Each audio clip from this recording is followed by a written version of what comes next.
தந்தை மகன் தூய ஆவியின் பெயராலே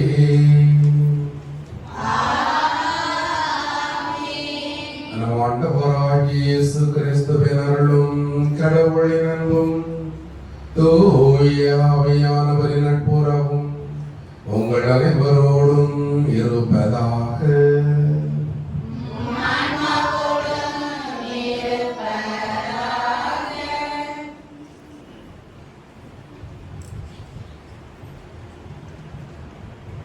திருப்பலி முன்னுரை. இறை இயேசுவில் பிரியமான அன்பு உள்ளங்களே, பொதுக்காலம் 30ஆம் ஞாயிறு திருப்பலிக்கு வந்துள்ள உங்கள் அனைவரையும் வாழ்த்து வரவேற்கின்றோம். இன்றைய நற்செய்தி வாசகத்தில் பார்த்திமேயு இறைவன் மீது கொண்ட நம்பிக்கையின் காரணமாக இறைவனின் இரக்கத்தை பெறுகின்றார். பார்வையற்ற அவர் பார்வை பெறுகின்றார், புதுவாழ்வு பெறுகின்றார். அவர் இறைவனை பின்பற்றி அவரோடு வழி நடத்துகின்றார்.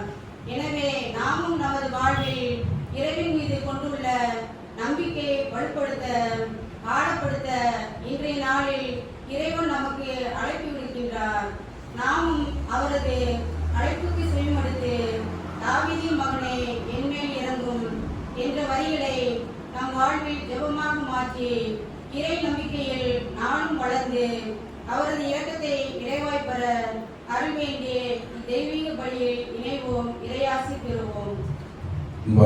இந்த தூய பலியானது வாணி அவருடைய மகன் மாற்றின் அவருடைய குடும்ப நலன் மற்றும் குடும்ப நன்றியாகவும் இறைவன் செய்த எல்லா உதவிகளுக்கு நன்றியாகவும் பிள்ளைகள் ஞானத்திலும் அறிவிலும் படிப்பிலும் சிறந்து விளங்க இந்த பலி ஒப்புக் கொடுக்கப்படுகின்றது. அதோடு மாதலாபுரத்தை சார்ந்த சேசுராஜ் அவருடைய தாயாரின் 3ஆம் ஆண்டு நினைவு பலியாகவும் இந்த பலியானது ஒப்புக் கொடுக்கப்படுகின்றது. அதோடு இங்கே கூடியிருக்கக்கூடிய அனைத்து மக்களுடைய தேவைகள் நிறைவேறும்படியாக ஒப்புக் கொடுக்கப்படுகின்றது. அன்புமிக்க சகோதர சகோதரிகளை நம் திருமுறைக்கு நினைவாக தமது படைப்பாகிய தண்ணீரை புனிதப்படுத்தி அருளுமாறு நம் கடவுளாகிய ஆண்டவரை கெஞ்சி மன்றாடுவோமாக. அவரே நமக்கு உதவி அளித்து நாம் பெற்றுக்கொண்ட தூய ஆவிக்கு உண்மை உள்ளவர்களாய் நிலைத்திருக்க அருள்வாராக. என்றென்றும் உள்ள எல்லாமல்ல இறைவா, வாழ்வின் ஊற்றும் தூய்மையின் வழக்கமான தண்ணீர் வழியாக மக்கள் புனிதமடைந்து நிலை வாழ்வின் கொடையை பெற வேண்டும் என்று திருமணமானீர். இத்தண்ணீரை புனிதப்படுத்திய உம்மை தாழ்மையாய் வேண்டுகிறோம். ஆண்டவரே, உமது நாளாகி என்று உமது அருட்காவலை பெற விரும்புகின்றோம். வாழ்வழிக்கும் உமது ஊற்றினை உங்கள் புதுப்பித்தரணும். இத்தண்ணீரினால் எங்கள் உள்ளத்தையும் உடலையும் தீமை அனைத்திலுமிருந்து காத்தருள்வீராக. செய்வீராக. இவ்வாறு நாங்கள் தூய இதயத்துடன் உம்மை அணுகி வரவும் உமது மீட்பை பெற்றுக் கொள்ளவும் தகுதி பெறுவோமாக. எங்கள் ஆண்டவராகிய கிறிஸ்து வழியாக உம்மை மன்றாடுகிறோம். எல்லாம் வல்ல இறைவா, தண்ணீர் விளம்பர திருப்பிட வேண்டும் என்று இறைவாவின் எலிசா வழியாக கற்பித்தீர். உமது படைப்பு பொருளாகிய இந்த உப்பை பரிவிறக்கத்துடன் புனிதப்படுத்தி அருள உம்மை தாழ்மையுடன் வேண்டுகின்றோம். ஆண்டவரே, உப்பு கலந்த இந்த தண்ணீர் தெளிக்கப்படும் இடமெல்லாம் தீயோனின் தாக்குதல் அனைத்தும் தோல்வியறச் செய்வீராக. உம் தூய ஆவியானவர் உடனிருந்து எங்களை இடையராது காத்தருள வேண்டும் என்று எங்கள் ஆண்டவராகிய கிறிஸ்து வழியாக உம்மை மன்றாடுகிறோம்.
கொண்டாட்டத்தின் வழியாக அவர் தம்முடைய ஆட்சியின் விருந்தில் பங்கு கொள்ள நம்மை தகுதி பெற செய்வாராக.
இறைவா, எங்களில் நம்பிக்கை எதிர்நோக்கு அன்பு ஆகியன வளரச் செய்தருளும். அதனால் நீர் கட்டளையிடுவதை நாங்கள் அன்பு செய்யவும், நீர் வாக்களிப்பதை நாங்கள் பெற்றுக்கொள்ளவும் தகுதி பெறுவோமாக. உம்மோடு தூய ஆவியானவரின் ஒன்றிப்பில் இறைவனாய் என்றென்றும் வாழ்ந்து ஆட்சி செய்கின்ற எங்கள் ஆண்டவரும் அன்பு திருமகனுமாகிய கிறிஸ்து வழியாக உம்மை மன்றாடுகிறோம்.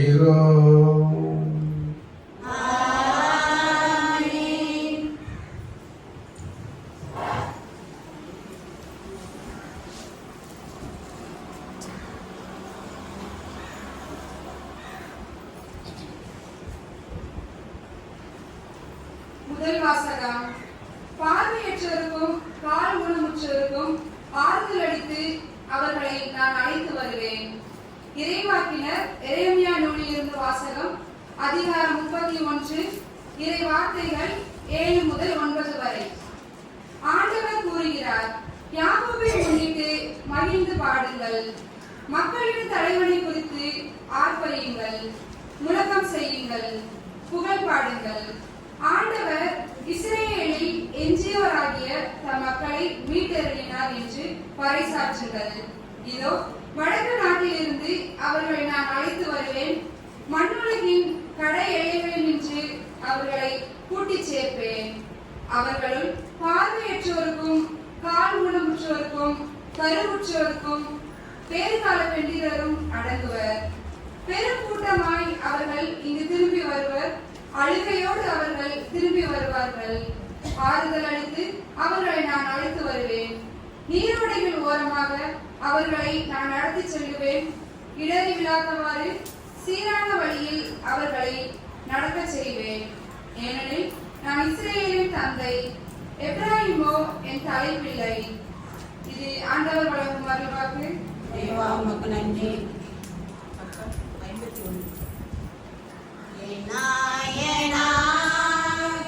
இறைவன் இருக்கின்ற போது என் வாழ்விலே குறைகள் என்பது ஏது? என் நாயனாய் இறைவன் இருக்கின்ற போது என் வாழ்விலே குறைகள் என்பது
அதிகாரம் 5 இறை வசனங்கள் 1 முதல் 6 வரை.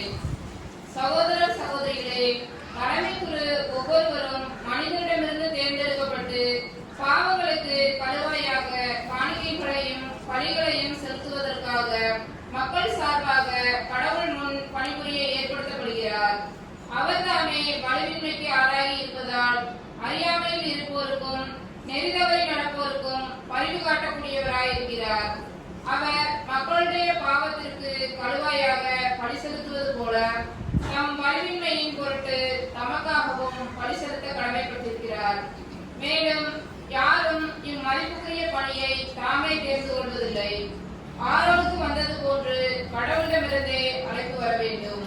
அவ்வாறே கிறிஸ்துவும் தலைமை குருவாக தம்மையை உயர்த்திக் கொள்ளவில்லை. நீர் என் மைந்தர், இன்று நான் உம்மை பெற்றெடுத்தேன் என்று அவரிடம் கூறியவரே அந்த மேன்மையை அவருக்கு அளித்தார். இவ்வாறே மற்றவரிடத்தில் மெல்கிசதேக்கின் முறைப்படி நீர் என்றென்றும் குருவே என்றும் கூறப்பட்டுள்ளது. இது ஆண்டவர் வழங்கும் அருள்வாக்கு. அல்லேலூயா, அல்லேலூயா, அல்லேலூயா, அல்லேலூயா, அல்லேலூயா.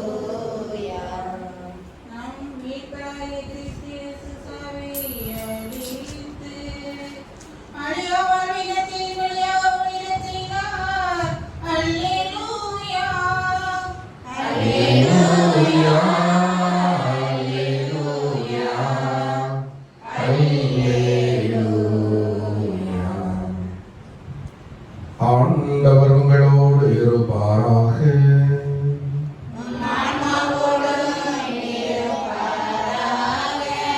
தூய மார்க்கு எழுதிய பரிசுத்த நற்செய்தியிலிருந்து வாசகம்.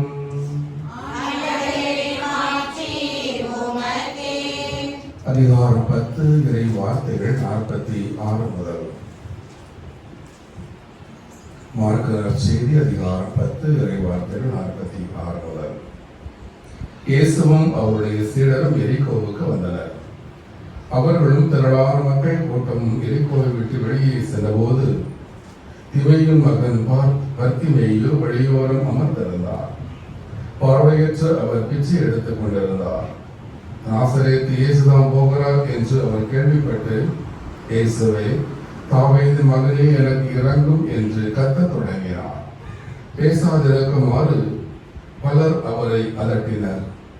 ஆனால் அவர் தாவீதின் மகனே, எனக்கு இறங்கும் என்று இன்னும் உரக்க கத்தினார். இயேசு நின்று அவரை கூப்பிடுங்கள் என்று கூறினார். அவர்கள் பார்வையற்ற அவரை கூப்பிட்டு துணிவுடன் எழுந்து வாரும், இயேசு உம்மை கூப்பிடுகிறார் என்றார்கள். அவரும் தம் மேலுடையை எறிந்துவிட்டு குதித்தெழுந்து இயேசுவிடம் வந்தார். இயேசு அவரை பார்த்து, உமக்கு நான் என்ன செய்ய வேண்டும் என விரும்புகிறீர் என்று கேட்டார்.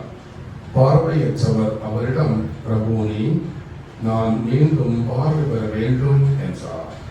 இயேசு அவரிடம், நீர் போகலாம், உமது நம்பிக்கை உம்மை நலமாக்கிற்று என்றார். உடனே அவர் மீண்டும் பார்வை பெற்று அவரை பின்பற்றி அவருடன் வழி நடந்தார். ஆண்டவரின் அருள்வாக்கு.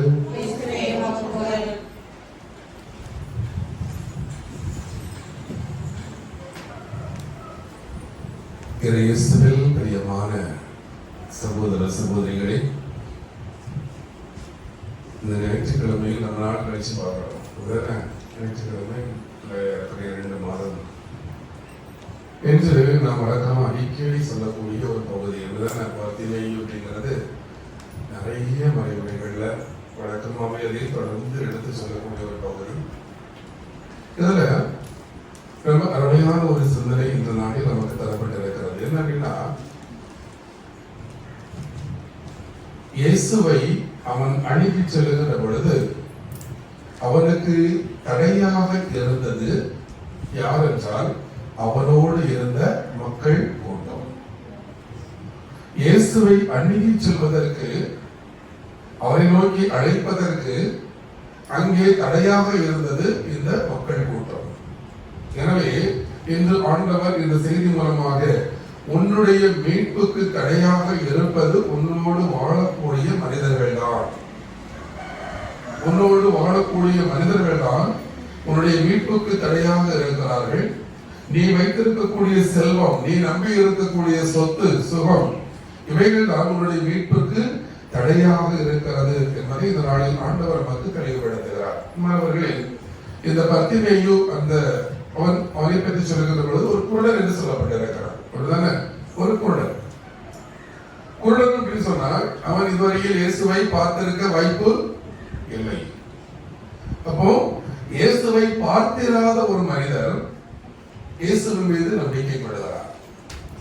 இயேசுவை இதுவரை பார்த்ததில் அவர் எப்படி இருப்பார்? குட்டையா இருப்பாரா, நெட்டையா இருப்பாரா, சிகப்பா இருப்பாரா, தாடி வச்சிருப்பாரா, ஒல்லியா இருப்பாரா, குண்டா இருப்பாரா, என்ன உடை போட்டு இருப்பாரு, எப்படி இருப்பாரு, எதுவுமே அவனுக்கு தெரியாது.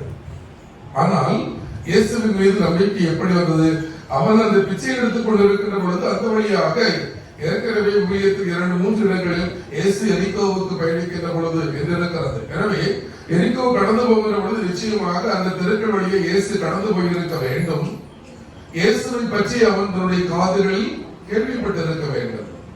இயேசு இந்த பக்கமாக வந்தவர் என்றால் விடுதலை கொடுத்துக் கொண்டு செல்கிறார், நோயுற்றவர்களுக்கு விடுதலை கொடுக்கிறார், பல்வேறு பார்வையற்றவர்களை பார்க்க வைக்கிறார், நடக்க முடியாது நடக்க வைக்கிறார். இது போன்ற நிகழ்வுகள் நடக்கிறது என்பதை அவன் காதுகளில் கேட்டு அவன் என்ன செய்கிறான்? இயேசுவின் மீது கொஞ்சம் கொஞ்சமாக நம்பிக்கை கொள்ள தொடங்குகிறான். எனவே இந்த நம்பிக்கை எப்படி கொண்டு போகிறது அப்படின்னா, அந்த பக்கமாக இயேசு வருகின்ற பொழுது இயேசு பக்கத்தில் வருகிறாரா அல்லது தூரத்தில் வருகிறாரா என்பது அவனுக்கு தெரியாது. ஏனென்றால் குருடன் பல்வேறு மக்கள் நெருக்கிக் கொண்டு வருகின்ற பொழுது எந்த இடத்தில் வருகிறார் என்று அவனுக்கு தெரியாது. எனவே அவன் என்ன செய்கிறான்? கத்த ஆரம்பிக்கிறான். ஒருவேளை தூரத்தில் இருந்தால் நான் கூப்பிடக்கூடிய அந்த குரல் அவருக்கு கேட்கும், அருகில் இருந்தாலும் பிரச்சனை இல்லை. எனவே அவன் எங்கே இருக்கிறார் என்பது, இயேசு எங்கே இருக்கிறார் என்பது அவருக்கு தெரியவில்லை. அவன் கத்த ஆரம்பிக்கிறான், இயேசுவே தாவீதின் மகனே என் மீது இறங்கும் என்று அவன் கத்த ஆரம்பிக்கின்ற பொழுது, அன்பானவர்களே, மிக அருமையான ஒரு பகுதி என்னவென்றால், இதுவரையில் பல இடங்களில் ஊழியத்தை புரட்டி பார்க்கின்ற பொழுது இயேசுவே என்று அவருடைய பெயரை சொல்லி அழைத்தவர்கள் யாரும் இல்லை. இயேசுடைய பெயரை சொல்லி அழைத்தவர்கள் யாரும் இல்லை. இறுதி பகுதியில் கூட ரபூனி என்றுதான் அவர் அழைக்கிறார். முதல்ல 2 முறை இயேசுவை தாவீதின் மகனே என்று அழைத்தவர் இறுதி பகுதி வருகின்ற பொழுது நான் உனக்கு என்ன செய்ய வேண்டும் என்று கேட்கின்ற பொழுது ரபூனி, நான் பார்வை பெற வேண்டும். எனவே அவன் எந்த இடத்தில் இயேசுவை என்று அழைக்கப்படாத இடத்தை இந்த இடத்தில் அவன் என்ன செய்கிறார்? இயேசுவை என்று அழைக்கிறார். இயேசுவை என்று அழைப்பதற்கு அவனுக்கு உண்மையிலேயே காரியங்கள் இருந்தது, காரணங்கள் இருந்தது. ஏனென்றால் அந்த இயேசுடைய திருப்பெயரில் வல்லமை இருக்கிறது என்பதை அவர் என்ன செய்திருந்தார்? அறிந்திருந்தார். எனவேதான் அவர் இயேசுவை இயேசுவே என்று அன்போடு கத்தி அழைக்கின்றார். அவர்களே, திருத்துதர் பணிகள் 4வது அதிகாரம் 12வது இறைவார்த்தை.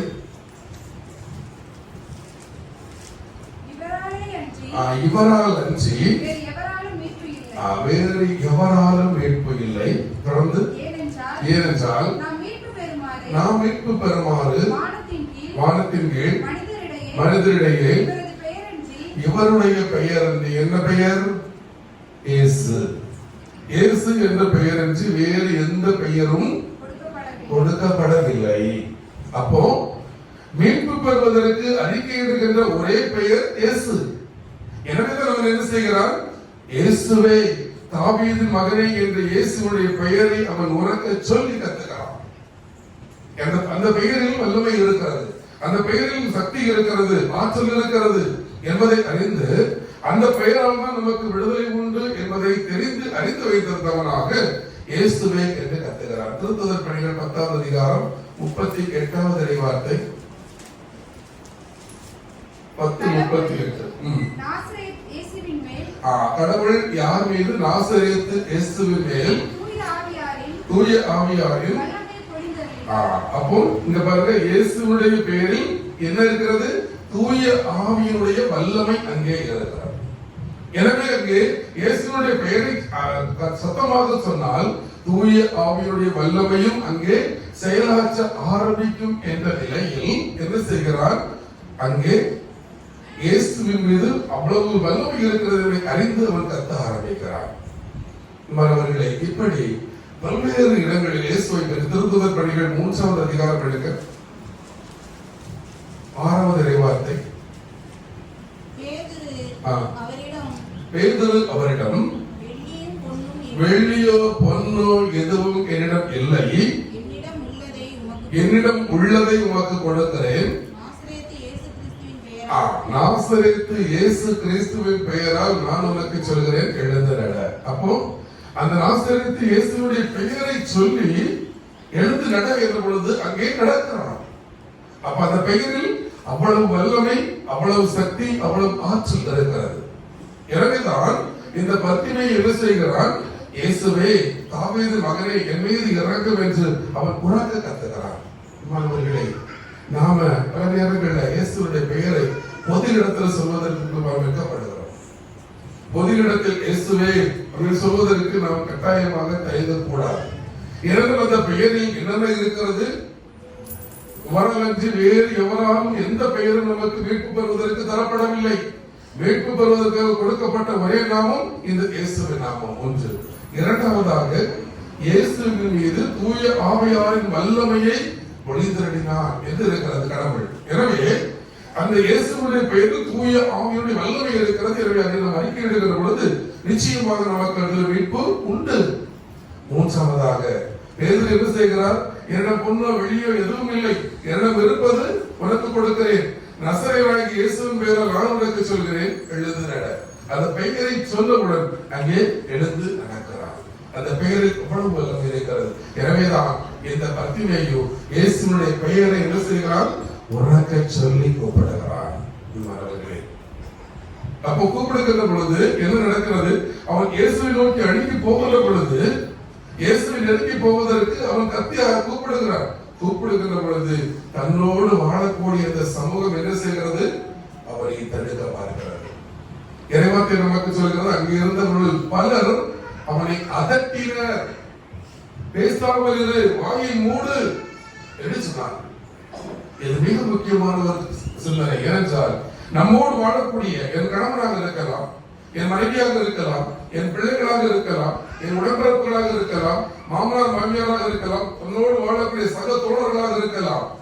யார் இயேசுவை நோக்கி அணுகி செல்வதற்கு எனக்கு உதவியாக இருக்கிறார்களோ அவர்கள் உண்மையிலேயே ஆசீர்வதிக்கப்பட்டவர்கள். ஆனால் நான் இயேசுவை நோக்கி செல்வதற்கு தடையாக இருக்கக்கூடியவர்கள் நம்மோடு வாழக்கூடியவர்கள்.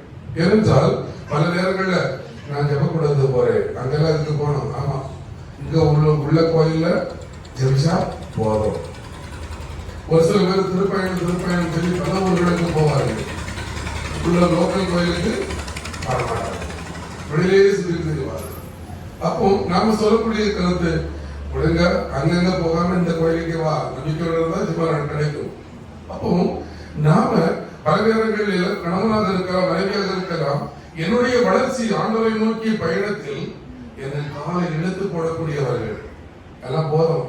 அந்த திருவழிபாட்டுக்குழு அதெல்லாம் ஒண்ணு போக வேண்டாம், மாதா சபைக்கு அதெல்லாம் ஒண்ணு போக வேண்டாம், திருக்குடும்ப சபைக்கு அதெல்லாம் ஒண்ணு போக வேண்டாம், மரியாதை சபைக்கு ஒண்ணும் போக வேண்டாம். இப்படி நாம் போகக்கூடிய காரியங்களுக்கு வேண்டாம் என்று தடுக்கக்கூடிய சூழ்நிலைகள் இயேசுவை நெருங்குவதற்கு தடையாக இருக்கக்கூடிய தடைகள்.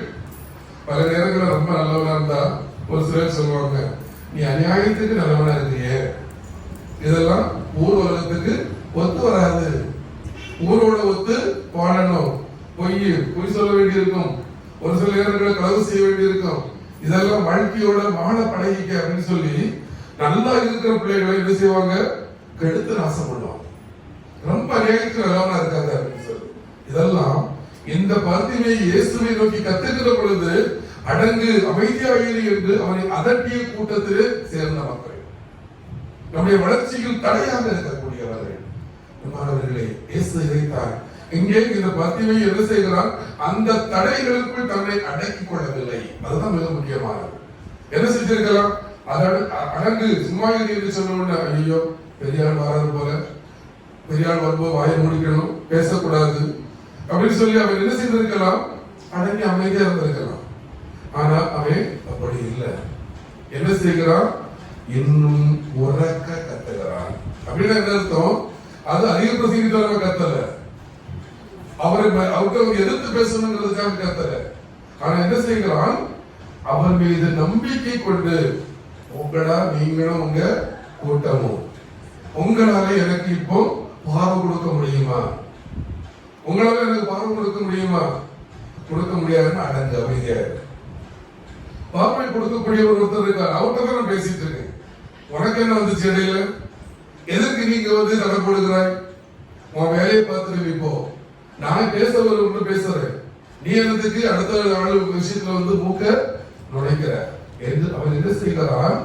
அந்த மக்கள் கூட்டத்தை ஒரு பொருட்டாக நினைக்காமல் அவர்களை அடங்கு என்று சொல்லி இன்னும் உறக்க கத்துகிறான்.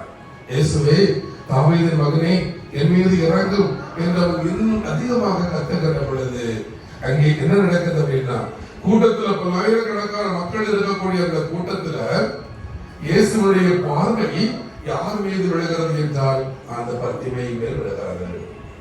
ஏனென்றால் அவன் தடைகளை உடைத்தான். இயேசுவை நெருங்கி செல்வதற்கு தடையாக இருந்த மக்கள் கூட்டத்தை அடித்து நொறுக்கி அவர்கள் சொல்லக்கூடிய கருத்துக்களை முறித்து அவன் என்ன செய்கிறான்? தொடர்ந்து பயணிக்கிறான். தன்னுடைய பயணத்தை அப்படி இடையிலே நிறுத்தி விடாமல் அவன் தொடர்ந்து பயணிக்கிறான். எனவே அந்த பயணமானது இயேசுவுக்கு பிடித்திருக்கிறது. தடையை தாண்டிய அந்த பயணம் இயேசுவுக்கு பிடித்ததால் இயேசு என்ன செய்கிறார்? திரும்பி பார்த்து அவனை கூப்பிடுங்க அப்படின்னு சொன்னார். அவனை கூப்பிடுங்க. இதுதான் நம்முடைய வாழ்வில் நடக்கிறது. இந்த உலகத்தினுடைய சந்தோஷங்கள், உலகத்தினுடைய மாயைகள், செல்வங்கள், பொருட்செல்வம், இவைகள் அனைத்துமே நம்மை அப்படியே அமைக்கி வைக்க பார்க்கும். விசுவாசமா, நம்பிக்கையா, ஆன்மீகமா, பொருளா, செல்வமா என்று எடை போட்டு பார்ப்பதற்கு நம்மை எப்போதுமே அது தூண்டும். பல நேரங்களில் நம்ம என்ன செய்கிறோம்? செல்வம் அப்படி இறங்கிடுறோம், பணம் அப்படி இறங்கிடுறோம், பதவி அப்படி இறங்கிடுறோம், பட்டங்கள் அப்படி இறங்கிடுறோம். இங்கே எதுவுமே வராது. அப்போ நம்முடைய பணத்திற்கு பதவிக்கு நம்ம இறங்குகிற பொழுது கடவுளை நோக்கிய பயணத்தில் மிகப்பெரிய நடந்துட்டே இருக்கும். நடக்கிற பொழுது நான் அவரை நெருங்கி செல்ல முடியாது. மாணவர்களே, இந்த வார்த்தையை மிக அருமையாக இறைவார்த்தையில் நமக்கு சொல்லுகிறது. அவனை கூப்பிடுங்க அப்படின்னு சொன்ன உடனே அவன் என்ன செய்கிறான்? தன்னுடைய மேலுடையை தூக்கி எறிந்து விட்டு அப்படின்னு இறையில் வல்லுநர்கள் சொல்லுகிற ஒரு கருத்து, மேலுடையை தூக்கி எறிந்து விட்டு அப்படின்னா அவன் தன்னோடு வைத்திருந்த பாவம், பலவீனம், தன் மீது வைத்திருக்கிற எல்லா நோக்காடுகள் எல்லாவற்றையும் என்ன செய்கிறான்? அந்த உடையை தூக்கி தூர எரிஞ்சது போல அவன் எரிந்து விட்டு இயேசுவை நோக்கி அவன் ஓடுகிறான். இதுதான் நம்முடைய வாழ்க்கை பயணமாக இருக்க வேண்டும். இதைத்தான் பார்த்திபேயு நமக்கு கற்றுக் கொடுக்கிறார். நீ இயேசுவை ஒரு போக்கஸ் பண்ணிட்ட அப்படின்னா அதை நோக்கி பயணத்தில் இடையில வரக்கூடிய எந்த தடையாக இருந்தாலும் அடித்து நொறுக்கி கொண்டு நீ பயணம் செய். அதில் தேங்கி விடாது. தேங்கிட்டா அப்படின்னா வாடடிக்கும். தண்ணி ஓடிட்டே இருக்கும்போது ஸ்மெல் இருக்காது, அப்படிதானே? தண்ணி ஓட்டத்திலே ஓடிட்டே இருக்கும்போது அது எந்த நாச்சமும் துர்நாச்சமும் அடிக்காது. அது ஒரு இடத்துல கட்ட ஆரம்பிச்சு அப்படின்னா அங்கே நாச்சம் அடிக்க ஆரம்பிக்கும். நீ ஆண்டவரை நோக்கி தேடக்கூடிய அந்த பயணத்தில் நீ போயிட்டே இருக்கணும். இடையில நின்றுட்ட அப்படின்னா உன் வாழ்க்கை நாறிவிடும். உன் வாழ்க்கையில் அது முன்னேற்றம் இல்லை. எனவே அந்த பயணத்தில் தொடர்ந்து பயணித்துக் கொண்டிருக்க வேண்டும். அந்த பயணத்தை இவன் தொடர்ந்ததால் பார்த்திபேயு இயேசுவால் ஆட்கொள்ளப்பட்டார். எனவே இயேசு அவனை கூப்பிடுங்க என்று அழைத்து அவனுக்கு விடுதலை கொடுக்கிறார். அவனுக்கு சாய்ஸ் கொடுக்கிறார் கடவுள். நாம கேட்டதை பல நேரங்கள் நாம் பெற முடியல. ஆனா ஆண்டவர் இயேசு அவனை கூப்பிட்டு, பார்த்திபேயு உனக்கு என்ன வேண்டும், நான் என்ன செய்யணும் அப்படின்னு அவன்கிட்டே கேட்கிறார். எவ்வளவு அருமையான ஒரு வாய்ப்பு. இயேசுவே நம்ம முன்னால் இருந்து எப்ப உனக்கு என்ன வேணும் அப்படின்னு கேட்கும் போது எவ்வளவு சந்தோஷமா இருக்கு. அந்த ஒரு வாய்ப்பை பார்த்திபேயுக்கு ஆண்டவர் கொடுக்கிறார். என்ன வேணும், நான் உனக்கு என்ன செய்யணும் என்று கேட்கிற பொழுது அவன் எனக்கு பொருளை கொடு, என் வீட்டை பக்கத்து வீட்டோட இந்த உயரமா கட்டி கொடு, அல்லது அணிகலங்கள் நகைகளா என்ற நிரப்பு கேட்கிறார். எதற்காக என்றால் நான் உண்மை பார்க்கணும், இவ்வளவு வல்லமை செய்கிற, இவ்வளவு ஆற்றல் செய்கிற உண்மை நான் பார்க்கணும், அதனால எனக்கு பார்வை கொடணும் அப்படின்னு கேட்டார். மாணவர்களே, அந்த பார்த்திபேயு நமக்கு கற்றுக் கொடுப்பதுதான். இதை நாம் உணர்ந்து கொள்வோம். இந்த உலகத்தின் தடைகள் மனிதர்கள், செல்வங்கள், இந்த இரண்டும் தடையாக இருந்தது என்றால் இயேசுவை அணுக முடியாது. அப்படி நாம் அதை தாண்ட முடியாமல் அப்படி தேங்கி விட்டோம் என்றால் இயேசுக்கு நம்மை பிடிக்காது. நாம் அதை தாண்டுகிற பொழுது இயேசு நம்மை விருப்பம் கொண்டு நம்மை தேடி வந்து நம்முடைய தேவைகளை அனைத்தையும் சந்திக்கின்ற ஆண்டவராக இருக்கிறார் என்பதை நாம் உணர்வோம். இந்த நாளில் பார்த்திமை வாழ்ந்த அதே ஒரு வாழ்க்கையை வாழ்வதற்கு முற்படுவோம். நிச்சயமாக ஆண்டவருடைய வல்லமையும் ஆசீர்வாதமும் தொடர்ந்து நம்முடைய குடும்பங்கள் மீது இருக்க ஜெபிப்போம். ஆமென். அனைவரும் எழுந்திருந்து நம்முடைய விசுவாசத்தை அறிக்கையிடுவோம்.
நம்பிக்கையோடு நம்முடைய தேவைகளை ஆண்டவருடைய பாதத்தில் எடுத்து வைத்து மன்றாடுவோம்.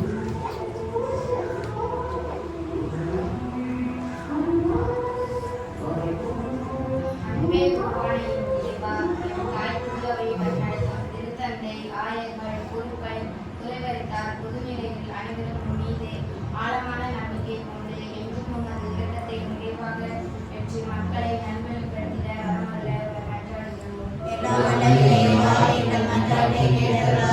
நல்லாயமே எம் இறைவா, எம் நாட்டு தலைவர்கள் மக்களின் முன்னேற்றத்திற்காக எடுக்கக்கூடிய ஒவ்வொரு செயல்களிலும் திட்டங்களிலும் உமது அருளை நிறைவாய் பொழுதே மக்கள் வளமோடும் நலமோடும் வாழ அருள் புரிய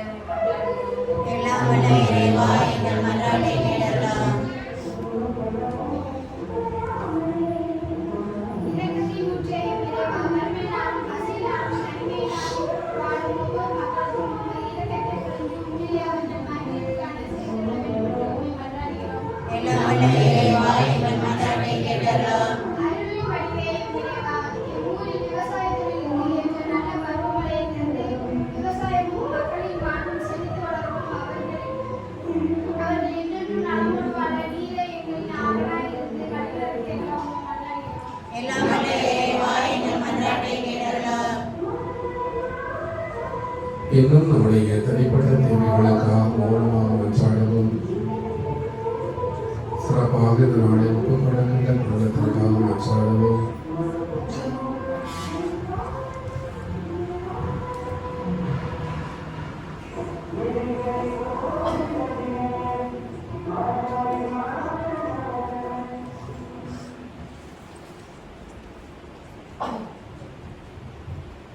இவற்றை எல்லாம் எங்கள் ஆண்டவராகிய கிறிஸ்து வழியாக உம்மை மன்றாடுகிறோம். ஆமென்.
சகோதர சகோதரிகளே, என்னுடைய இது மூலியமான இந்த பலியிலும் தந்தையாக இறைவனை கேட்டதாகும்படி மன்றாடுவோம். ஆண்டவர் நமது பேரின் புகழ்ச்சிக்காகவும் மாட்சிக்காகவும் நன்மைக்காகவும்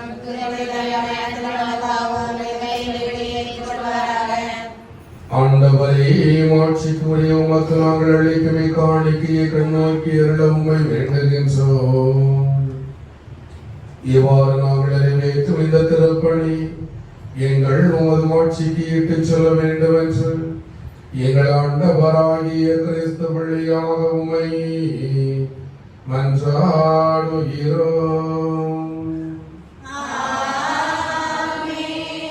ஆண்டவர் உங்களோடு இருப்பாராக.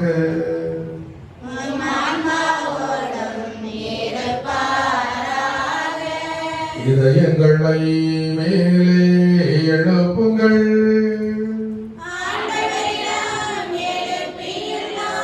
நம் இறைவனாகிய ஆண்டவருக்கு நன்றி கூறுவோம்.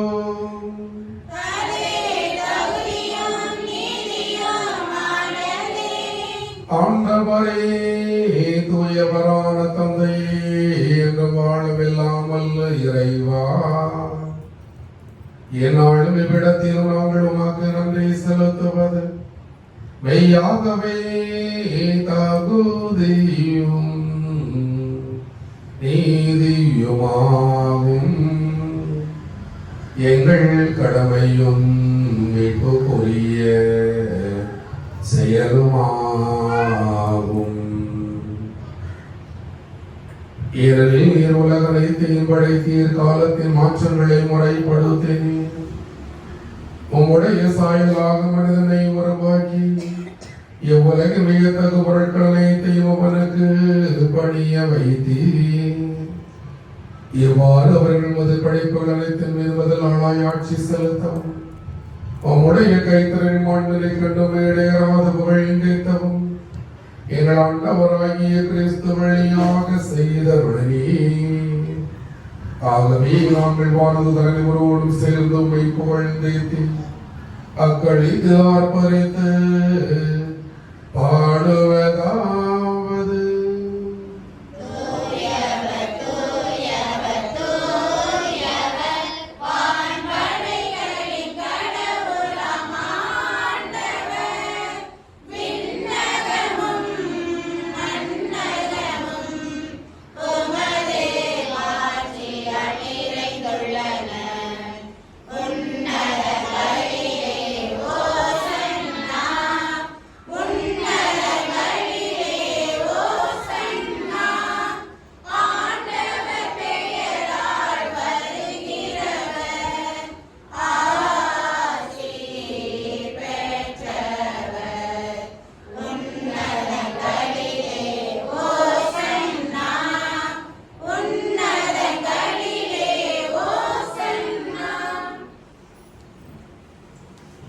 ஆண்டவரே, நீர் மெய்யாகவே தூயவர், தூய்மை அனைத்திற்கும் ஊற்று. ஆகவே உம்முடைய தூய ஆவியை பொழிந்து இக்காணிக்கைகளை தூய்மைப்படுத்த உம்மை வேண்டுகிறோம். இவ்வாறு எங்கள் ஆண்டவர் இயேசு கிறிஸ்துவின் உடலும் இரத்தமும் ஆகியவைகளுக்கு மாறுவரவாக அவர் பாடுபட உளம் கனிந்து தம்மை கையளித்த போது அப்பத்தை எடுத்து நன்றி செலுத்தி அதை கேட்டு தம் சீடர்களாய் உங்கள் அனைவருக்கும் அழைத்து அவர் கூறியதாவது: அனைவரும் இதிலிருந்து பெற்ற உண்ணுங்கள், ஏனெனில் இது உங்களுக்காக கையளிக்கப்படும் என் உடல்.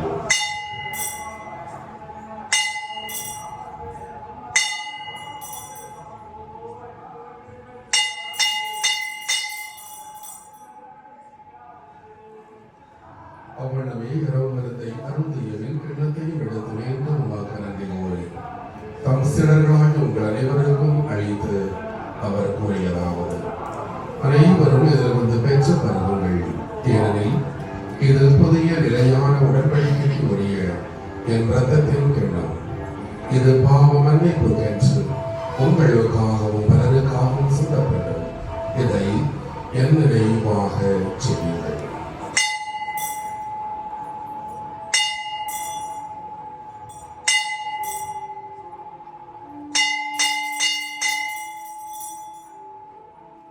நம்பிக்கையின் மாலை பொருள்.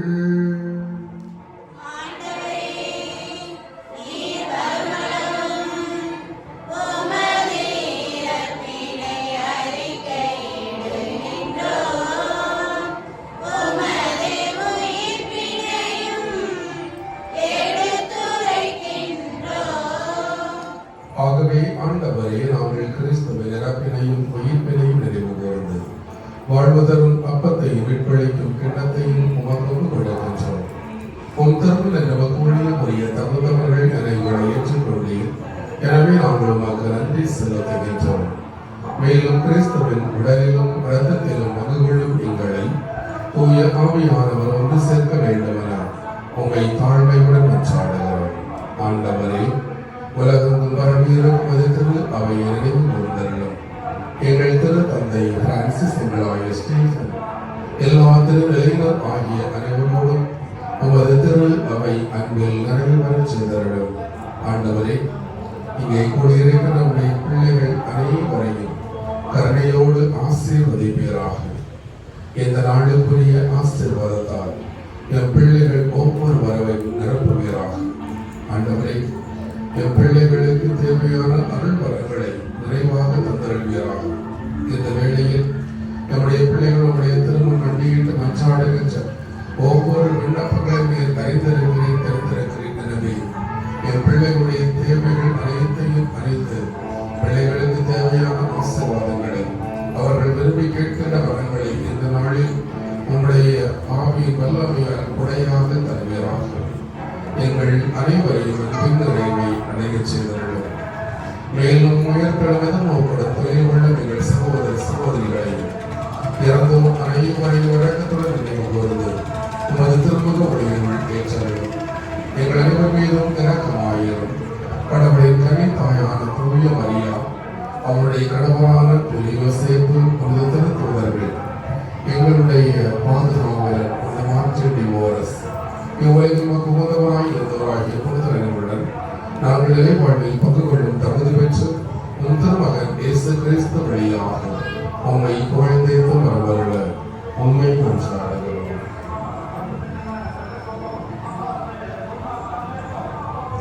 இவர் வழியாக இவரோடு இவரில் எல்லாம் வல்ல இறைவனாகிய தந்தையே, தூயாவியானவர் ஒன்றிப்பில் எல்லா புகழும் மாட்சியும் என்றென்றும் உமக்கு உரியதே.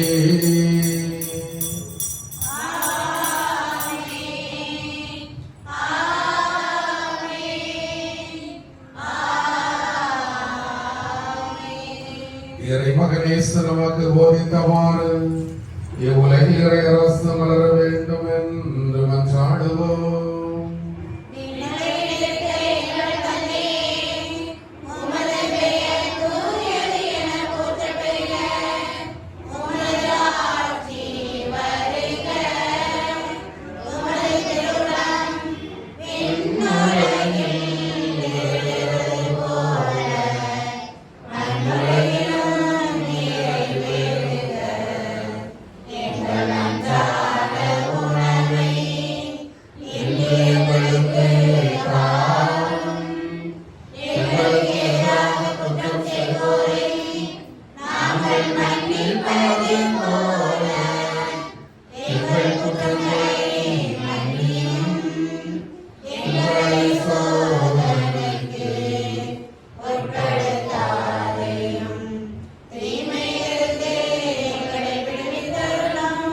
ஆண்டவரே, தீமைகள் அனைத்திலுமிருந்து எங்களையும் எங்கள் குடும்பங்களையும் விடுவித்து எங்கள் வாழ்நாளில் சமாதானத்தை கனிவுடன் உம்மை மன்றாடுகின்றோம்.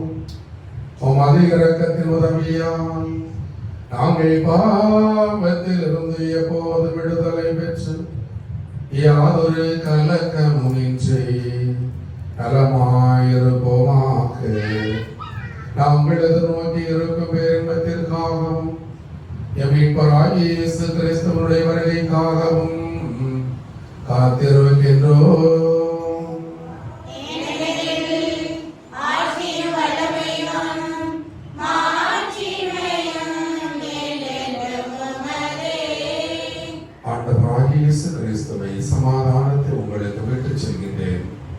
என் சமாதானத்தையே உங்களுக்கு அளிக்கிறேன் என்னும் திருத்தூதர்களுக்கு மொழிந்தீரே. எங்கள் பாவங்களை பாராமல் உமது திரு அவை நம்பிக்கை மட்டுமே கண்ணோக்கி உமது திரு உள்ளத்திற்கு ஏற்ப இங்கிருக்கின்ற எங்கள் அனைவருக்கும் சமாதானத்தையும் அமைதியையும் ஒற்றுமையும் அளித்தருள்வீராக. என்றென்றும் வாழ்ந்து ஆட்சி செய்கின்றவர் நீரே. ஆண்டவருடைய சமாதானம் உங்களோடு என்றும் இருப்பதாக.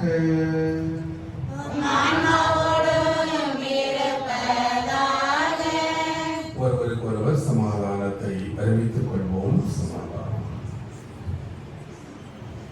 உலகின் பாவம் போக்கும் இறைவனின் செம்மறியே, எம்மேல் இரக்கமையும். உலகின் பாவம் போக்கும் இறைவனின் செம்மறியே, எம்மேல் இரக்கமையும்.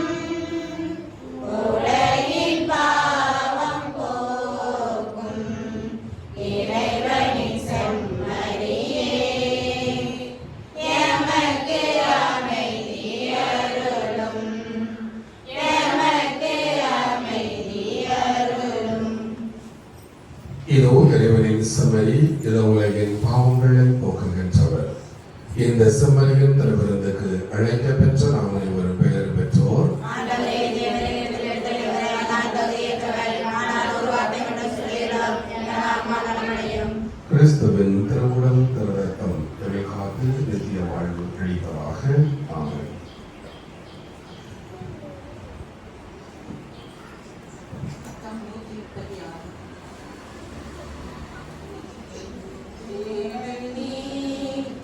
என் தெய்வமே, நீ இன்றி என் வாழ்வு நிறமாறுதே.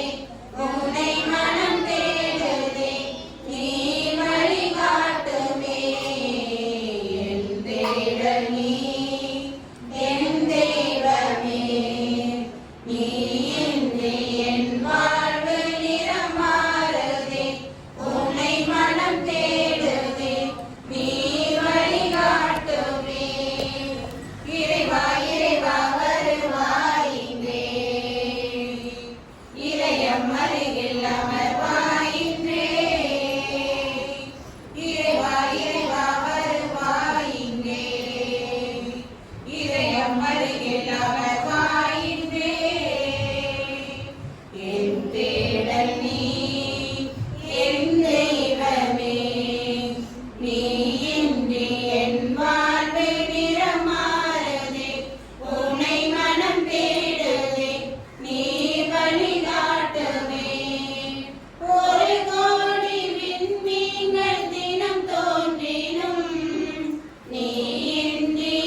மாணவர்களே, இந்த நாளை சிறப்பித்த குடும்பத்தாருக்கு நன்றி.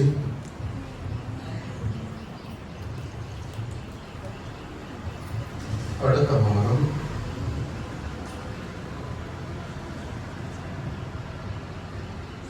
அன்பிய கூட்டம் திரு ஜார்ஜ் பவுலின் அவருடைய இல்லத்தில் நடைபெறுகின்றது. மாலை 6:30 மணிக்கு. மாணவர்களே, இந்த கடந்த வாரம் இறைவார்த்தை கொண்டாட்டம் என்ற நிகழ்ச்சியில் கலந்து கொண்ட உங்கள் ஒவ்வொருவருக்கும் மனமார்ந்த வாழ்த்துக்கள், பாராட்டுகள். சிறப்பான முறையில் செய்தீர்கள். எனவே வாழ்த்துக்கள். அதே போல இன்னொரு நிகழ்வும் வரவிருக்கின்றது. நீங்க அங்க வரணும்னு அவசியம் இல்லை. இது நவம்பர் 14ஆம் தேதி என்ன தினம்? நவம்பர் 14 குழந்தைகள் தினம். சரியா? குழந்தைகள் தினம். எனவே அந்த நாளில் அவங்களுக்கு பல்வேறு போட்டிகள் இருக்கிறது. எல்லாமே நீங்க என்ன செய்யணும்? வாட்ஸ்அப்ல அனுப்பணும். அவ்வளவுதான். அதாவது பாட்டு போட்டி, அப்புறமா கவிதை போட்டி, ஒரு சில நடிப்பு, இந்த மாதிரி எல்லாம் போட்டி உங்களுக்கு வாட்ஸ்அப்ல போட்டு விடுவோம். சரியா? என்னென்ன செய்யணும் அப்படிங்கிறத போட்டு விடுவோம். அதன் அடிப்படையில் ஒரு நம்பர் உங்களுக்கு கொடுப்போம். அதில் நீங்க அனுப்பி வைத்தால் போதும். ரெக்கார்ட் பண்ணி அனுப்பி வைத்தால் போதும். சரிதானா? அதனால அதன் அடிப்படையில் பரிசுகள் உங்களுக்கு கொடுக்கப்படும். எனவே அதிலும் நீங்கள் சிறப்பான முறையில் பங்கெடுக்க உங்களை அன்போடு கேட்டுக்கொள்கிறேன். நவம்பர் முதல் வாரத்தில் இந்த மறைபரப்பு ஞாயிறு காணிக்கை பிரிக்கப்படும். கவர் கூட கொடுத்தாச்சு. அதனால் அந்த கவர் வழக்கமாக ஒரு 3 வாரம் 4 வாரம் டைம் கொடுப்போம். ஏற்கனவே 3 வாரம் ஆயிரம்னு நினைக்கிறேன். அதனால் நவம்பர் முதல் வாரத்தில் இந்த காணிக்கை கவர் உங்களுக்கு பிரிக்கப்படும். உங்களுடைய இல்லங்களுக்கு நாங்கள் பங்கு தந்தையர்கள் வருவோம். அந்த கவரை நாம் எடுத்துக் கொள்வோம். அடுத்ததாக மாணவர்களே, வருகின்ற அதாவது இந்த வாரம் முழுவதுமாக நான் இருக்க மாட்டேன் பங்குல. நாளைக்கு தியானத்துக்கு போகிறோம். 5 நாட்கள் தியானம் வழக்கமாக உண்டுல. 5 நாட்கள் தியானத்துக்காக செல்கிறோம். அதனால் இன்றைக்கு ஒருவேளை ஏதாவது அவசரம் அப்படி ஏதாவது இருந்தால் இன்னும் மாலைக்குள்ளாக நீங்கள் ஒரு கையெழுத்து அப்படி ஏதாவது வேணும்னு சொன்னால் இல்லைன்னா அடுத்த வாரம் வெள்ளிக்கிழமை உங்களுக்கு பார்த்து விடலாம். அதனால் இந்த தியான நேரத்தில் நீங்கள் எனக்காக ஜெபிக்க உங்களை என்போடு கேட்டுக்கொள்கிறேன். நானும் அந்த தியானத்தில் மக்களுடைய தேவைகளுக்காக சிறப்பான முறையில் ஜெபிக்கின்றேன். சரிதானா? திருவிழா ஏற்கனவே நம்ம எந்த டேட்ல ஃபிக்ஸ் பண்ணோம்? நவம்பர் 12 21 முடிகிற மாதிரி நம்ம பார்த்தோம். அப்படிதானே? அது ஞாயிற்றுக்கிழமை. அப்படிதானே? ஞாயிற்றுக்கிழமை. இப்போ நம்ம வியாழக்கிழமை முடிகிற மாதிரி போது யோசித்தோமா? வியாழன் வெள்ளியில அப்படி யோசிக்கல. சரி, எனக்கு 21ஆம் தேதி நாம திருவிழாவுக்காக யோசித்தோம். அப்ப எத்தனாம் தேதி கொடியேறும்? 12. ஓகே. அப்ப அப்படி வச்சுக்கலாமா? இல்ல கொஞ்சம் லேட்டா வைக்கலாம் அப்படின்னு நினைக்கலாமா? அப்படி எதுனா சின்ன ஃபாதர் தியானத்துக்கு போவாரு. 14ஆம் தேதி போயிட்டு 19ஆம் தேதி இரவு தான் வருவார். ஸோ நமக்கு 21 திருவிழா வெள்ளி. மற்ற அவர் இருந்தாலும் 2 வாரம் மாறி மாறி வருவோம். இல்லைன்னா நான் ஒரு ஆளே வந்துட்டு இருக்கணும் அப்படின்னு யோசித்தோம். அதனால ஒரு சின்ன ஐடியா கேட்கலான்னு நினைச்சேன். 19 கொடி ஏற்றிச்சு 27 28 திருவிழாக்குமா அப்படி சொல்லுமா? அதனால 19ஆம் தேதி கொடியேற்றுவோம். 27 28 9ஆம் 10ஆம் திருவிழா. சொன்னா அது ஃபிக்ஸ். அதனால இனிமே திருவிழாவிற்கு அங்கே திருவிழா முடிஞ்சாச்சு. எங்க நம்ம செயல்படுத்தணும். இந்த வாரத்தில் நான் உங்க ஞானத்தில் இருக்கும்போது ஒரு நோட்டீஸ் இந்த மாதிரி கதைகள்லாம் அவர்களுக்கு ரெடி பண்ணிடுவேன். சரிதானா? அதனால ஏற்கனவே நம்ம ஊருக்கு ஒரு சிறப்பு என்னது அப்படின்னா, நம்ம ஊர் மக்கள் அந்த நன்கொடைகள் நம்ம வரியை தவிர மற்றெல்லாம் நாமளே செய்து கொண்டு இருக்கிறோம். அதை நீங்கள் தொடர்ந்து விட்டு விடாமல் செய்ய வேண்டும் என்று அன்போடு கேட்டு கஷ்டமா இருக்கும். இருந்தாலும் கொஞ்சம் முடிந்த அளவுக்கு உங்களால் முடிந்த காரியங்களை நீங்கள் செய்யும்படியாக அன்போடு கேட்டுக்கொள்கிறேன். இந்த ஆண்டு நமக்கு 2 தேவைகள் இருக்கிறது. என்ன அப்படின்னா, ஆராதனை நம்ம வெள்ளிக்கிழமை தவிர ஆராதனை என்ன நடத்துவோம். நடத்தும் போது அந்த கதிர் பாத்திரம் நமக்கு இல்லை. ஒவ்வொரு முறையும் நம்ம கடன் வாங்கி கொண்டு தான் நம்ம வர்றோம். சரிதானா? அதனால நம்ம ஊருக்குன்னு ஒண்ணு கட்டாயமா அது வேண்டும், அந்த கதாபாத்திரம் வேண்டும். அதனுடைய தொகை வந்து ஏறக்குறைய 75,000 ரூபாய் வரும். அந்த கதாபாத்திரம் புதுசு ஒன்று வாங்கணும்னா நாகலாபுரத்தில் ஒன்று வாங்குறோம் 23,000 ரூபாய். பட் இப்போ அந்த மாடல் இல்லை. அதுவே பயங்கர போட்டியில் தான் எனக்கு கிடைச்சது. நான் ஃபோனில் சொல்லி வச்சு அது மாதிரி 2-3 பேரை கேட்க போய் அவங்க கொடுத்தவங்க வேண்டாமான்னு சொல்லி இழுபறியில் தான் வாங்கிட்டு வந்தேன். அதனால் அது ஒன்று தேவை இருக்கிறது. அதே போல் ஒரு ஆம்பிளிஃபையர் நமக்கு தேவை இருக்கிறது. நல்ல ஆம்பிளிஃபையர் இல்லை, இங்கே 100 தான் இருக்குது.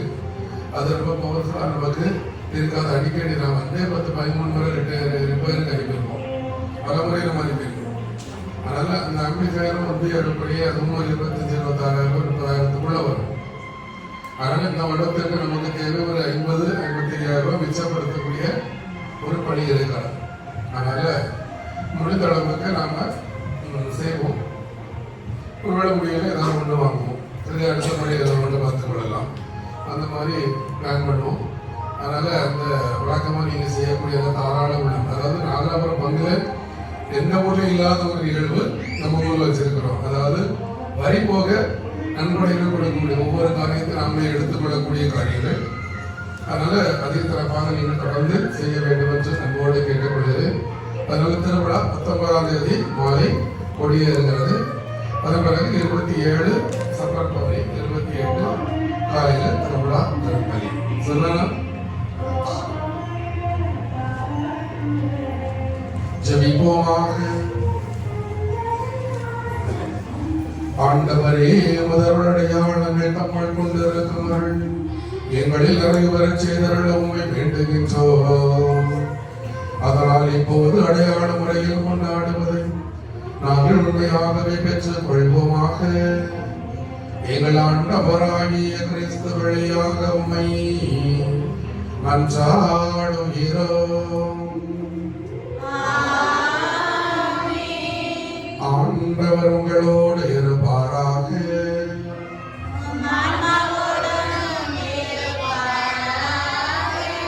எல்லாம் அல்ல இறைவன் தந்தை மகன் தூய ஆவியானவர் நம் அனைவரையும் ஆசீர்வதிப்பாராக.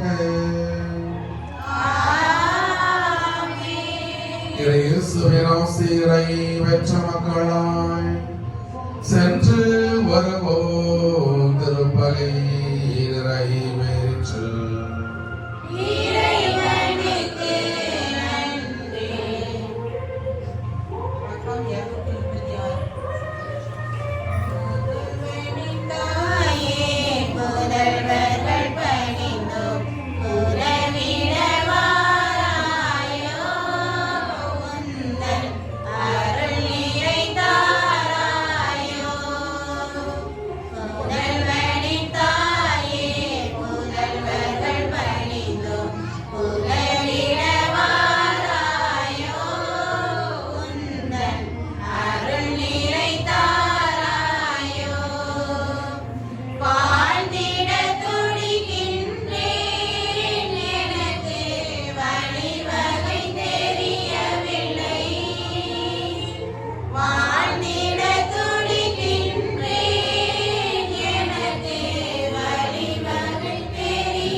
வாங்கியிருக்கோம். அதனால இப்போது அந்த பிள்ளைகளுக்கு கொடுத்துருக்காங்க.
சகோதர சங்கீதம்